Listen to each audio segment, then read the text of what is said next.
بسم اللہ الرحمن الرحیم۔ السلام علیکم، میں مزمل اوان اس خبر کے ساتھ حاضر ہوں کہ گجرانوالہ کی انسداد دہشت گردی کی خصوصی عدالت نے 9 مئی کے کیس میں 51 ملزمان کو 5 سال قید کی سزا سنا دی ہے۔ یہ ہم صحافی جتنے ہم صحافی ہیں جنہوں نے بھی 9 مئی کے اوپر جتنے بھی ولاگس کیے، جتنے پروگرامز کیے، ہم سب سے لوگ پوچھتے تھے کہ یہ 9 مئی کے اوپر کب فیصلے آئیں گے، کس دن آئیں گے، کس دن عدالت فیصلہ دے گی، وہ کون سا دن ہوگا کہ جس دن سننے کو ملے گا کہ 9 مئی کے اوپر عدالت نے فیصلہ سنا دیا۔ وہ دن آ گیا اور 51 ملزمان کو گجرانوالہ کی انسداد دہشت گردی کی خصوصی عدالت نے 5 سال قید کی سزا سنا دی۔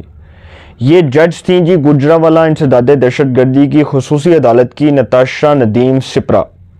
یہ لیڈی خاتون ہیں، انہوں نے یہ فیصلہ دیا۔ یہ پاکستان کی ملٹری کورٹ سے تو یہ فیصلہ نہیں آیا، پاکستان کی ملٹری جو آرمی کورٹس ہیں اس سے یہ فیصلہ نہیں آیا، جبکہ سپریم کورٹ مشروط اجازت دے چکی ہے اور جسٹس امین الدین کی سربراہی میں 6 رکنی لارجر بینچ نے یہ فیصلہ دیا تھا کہ 9 مئی کے کیسز کے حوالے سے پاکستان کی ملٹری کورٹس کو یہ گرین سگنل دیا جاتا ہے اور ان کو یہ مشروط اجازت دی جاتی ہے کہ وہ 9 مئی کے کیسز کے فیصلے کر سکتی ہیں۔ اب یہ جو 51 ملزمان ہیں ان کو تو سزا ہو گئی، لیکن وہ جو پیچھے 20 ایسے ملزمان ہیں جن کے بارے میں کہا جا رہا ہے کہ ان کو 1 سال سے کم سزا ہوگی، چونکہ ان کا ہر بندے نے اپنے لحاظ سے جو جرم کیا اس کی وہ سزا بنتی ہے۔ میں نے آپ کو لاسٹ ولاگ میں بھی بتایا تھا کہ کچھ لوگ ہیں ان کی کیپٹل پنشمنٹ بنتی ہے، کیپٹل پنشمنٹ بہت سنگین سزا ہے اور وہ آپ کو پتہ ہے جو ذوالفقار علی بھٹو کو ہوئی تھی وہی ان کو ہوگی، ٹھیک ہے۔ کچھ لوگوں کو عمر قید ہوگی، کچھ کو 10 سال کی، کچھ کو 5 سال کی، کچھ ایسے ہیں جنہوں نے کوئی چھوٹا جرم کیا ہے، جنہوں نے کوئی جو سی سی ٹی وی میں آئے یا جو کھڑے ہوئے تھے، جو پروٹیسٹ کر رہے تھے۔ اب وہ جو 20 ایسے ملزمان ہیں جن کے بارے میں کہا جا رہا تھا کہ جی جو ان کی ضمانت ہے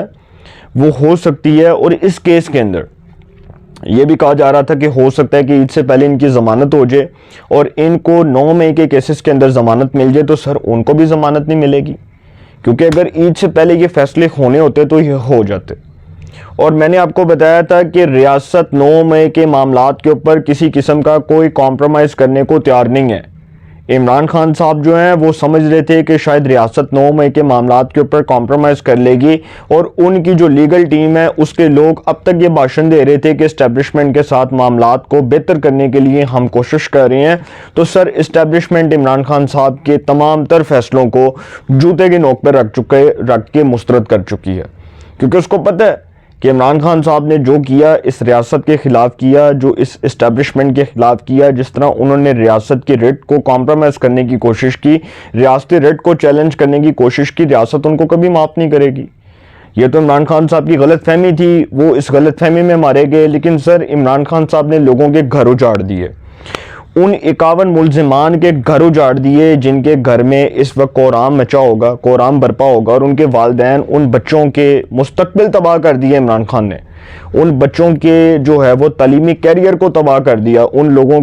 لوگوں کے مستقبل کو داؤ پر لگا دیا جن بچوں نے انجینئر بننا تھا، جنہوں نے ڈاکٹرز بننا تھا، جنہوں نے میس کام کر کے کسی نے میڈیا میں آنا تھا، کسی نے آرمی میں جانا تھا، کسی نے پولیس میں جانا تھا۔ عمران خان صاحب نے تمام جتنے بھی لوگ ہیں ان کے کیریئر کو سپوائل کر دیا۔ انہوں نے اپنی اس خوش فہمی میں، اپنی جو ہے اس فہم و فراست میں لوگوں کے بچوں کے مستقبل کو تباہ کر دیا، ان کے مستقبل کو داؤ پر لگا دیا،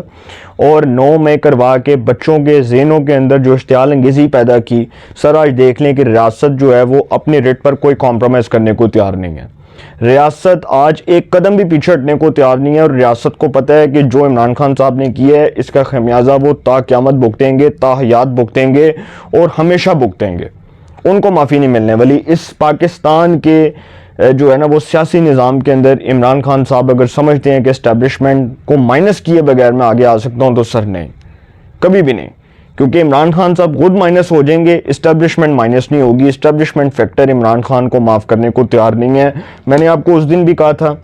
آج بھی آپ کو کہا، کل بھی آپ کو یہی بات کروں گا کہ یہ جو 9 مئی کے کیسز ہیں اس میں شدت آئے گی، اس میں تیزی آئے گی، عید کے بعد فیصلے آئیں گے، بڑے امپورٹنٹ ڈیسیجنز آنے ہیں۔ اس میں ایک بڑی امپورٹنٹ بات یہ ہے کہ جو گجرانوالہ کی انسداد دہشت گردی کی خصوصی عدالت نے یہ فیصلہ دیا ہے کہ 51 ملزمان کو 5 سال جو ہے وہ سزا سنائی گئی ہے قید کی. اس میں سر پی ٹی آئی کے ایک سابقہ ایم پی ہیں کلیم اللہ, ان کو بھی سزا ہو گئی ہے. اس میں ایک بڑی امپورٹنٹ بات ہے کہ جو لیڈی جج ہیں نتاشا ندیم شپرا, انہوں نے کلیم اللہ صاحب کو بھی سزا سنائی ہے. یہ جو 51 ملزمان ہیں اس میں کلیم اللہ صاحب بھی موجود ہیں.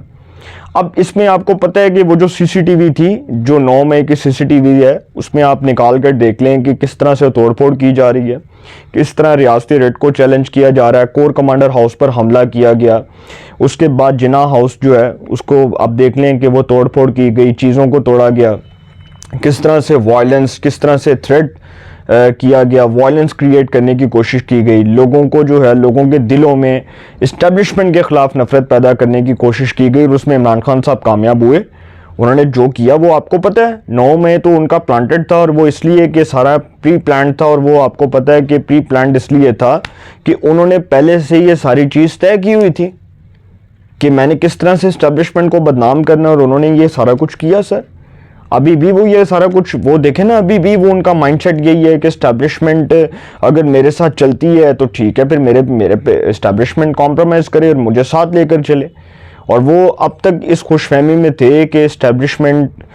جب 9 مئی کروایا وہ اس خوش فہمی میں مارے گئے نا. ان کو تھا کہ یار میں عوام کو باہر نکالوں گا, میری اتنی فورس ہے کہ لوگ ڈر جائیں گے, اسٹیبلشمنٹ ڈر جائے گی, میں رجب طیب اردگان کی طرح لوگوں کو سڑکوں پر نکالوں گا, لوگ ٹینکوں کے نیچے لیٹ جائیں گے اور انقلاب آ جائے گا. سر پاکستان کیا دنیا کے جتنے مہذب معاشرے ہیں, اگر ان میں انقلاب دیکھنا ہے, اگر آپ نے دیکھنا ہے کہ ان میں انقلاب کیسے آیا, تو وہاں پر دیکھیں کہ جو وہاں کی جو ڈیموکریٹک گورنمنٹ ہے اس کے خلاف لوگوں نے کیسے پروٹیسٹ کیا. رجب طیب اردگان کی مثال سب کے سامنے ہے کہ وہاں پہ ٹرکی میں جو انقلاب آیا تھا تو وہاں پہ لوگ اپنی ڈیموکریٹک گورنمنٹ کے ساتھ کھڑے ہوئے تھے. یہاں پر تو عمران خان نے 3.5 سال حکومت کی, عوام کا کچمر نکال دیا, آئی ایم ایف کے حوالے کیا اس ملک کو, کھانا خراب کروایا اس ملک کا, 3.5 سال لوگوں کو مہنگائی کی دلدل میں اس کی چکی میں پیسا,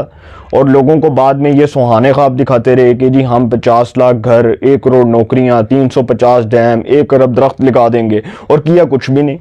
وہ ساری چیزیں اس سے برعکس کام کیا انہوں نے. اور لڑائی سٹارٹ ہوئی جنرل باجوہ کے ساتھ روڈا سکینڈل کے اوپر, ان کے جو سمدھی تھے صابر مٹھو اس کے اوپر, اور پھر فوج کے ساتھ لڑائی کی D G I S I کے نوٹیفیکیشن کے اوپر, اور جو کیا سر وہ بھگت رہے ہیں, تا قیامت بھگتنا انہوں نے. اور آپ کو بھی پتہ ہے کہ یہ سارا کچھ انہوں نے جو کیا تھا یہ سب ریاست کو بدنام کرنے کے لیے, کہ ریاست بدنام ہو جائے. 9 مئی کے اوپر ریاست کا جو ہے وہ ناک کٹوانے کے لیے اور ادارے کو نیچا دکھانے کے لیے جو کیا. آج عمران خان صاحب کی سر کوئی معافی نہیں ہے, عید کے بعد ان کو سزا ہونی ہے. اس کیس میں میاں اسلم اقبال کو سزا ہونی ہے, محمود الرشید صاحب کو سزا ہونی ہے,